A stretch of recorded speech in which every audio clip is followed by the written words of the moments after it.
guys, it's Miss Alyssa from Michigan Street, and I'm going to be reading Giraffes Can't Dance. Gerald was a tall giraffe whose neck was long and slim, but his knees were awfully crooked and his legs were rather thin. He was very good at standing still and munching shoots off trees, but when he tried to run around, he buckled at the knees. Now every year in Africa, they hold the jungle dance, where every single animal turns up to skip and prance. And this year, when they arrived, poor Gerald felt so sad, because when it came to dancing, he was really very bad. The warthogs started waltzing, and the rhinos rock and rolled, and the lions danced a tango that was elegant and bold. The chimps did a cha-cha with a very Latin feel, and 8 baboons then teamed up for a splendid Scottish reel.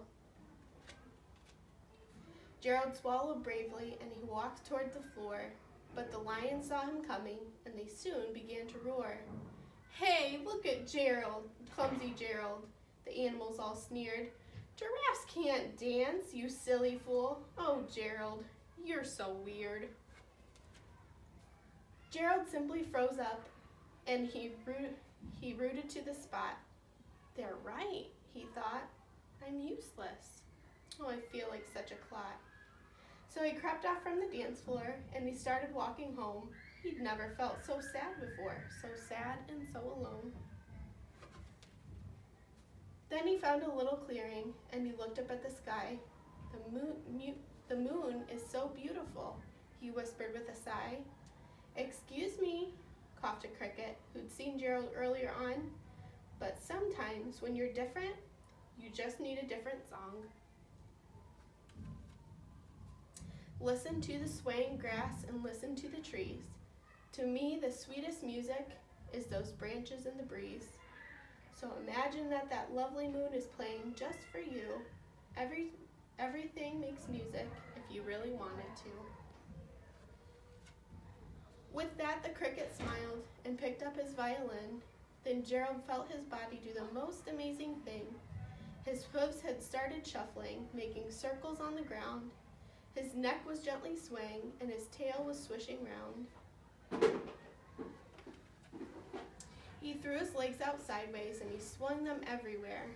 Then he did a backward somersault and leapt up in the air. Gerald felt so wonderful. His mouth was open wide. "I'm dancing! Yes, I'm dancing! I'm dancing!" Gerald cried. Then, one by one, each animal who'd been there at the dance arrived while Gerald boogied on and watched him quite entranced. They shouted, "It's a miracle! We must be in a dream! Gerald's the best dancer that we've ever seen." "How did you learn to dance like that? Please, Gerald, tell us how." But Gerald simply swirled around and finished with a bow. Then he raised his head and looked up at the moon and stars above. "We all can dance," he said, "when we find music that we love." The end. I hope you guys enjoyed the book.